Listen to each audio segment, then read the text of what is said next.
apsolutna tišina. Apsolutna tišina je kći velikog praska. Savršena je i ima spiralno tijelo.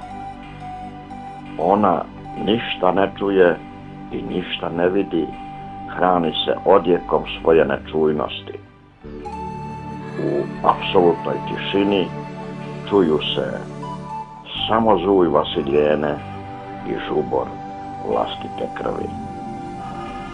Ko spozna apsolutnu tišinu, spoznao je neizrecivu tvorčevu riječ i njemu ništa više ne treba, jer će slušati ono što drugima je san.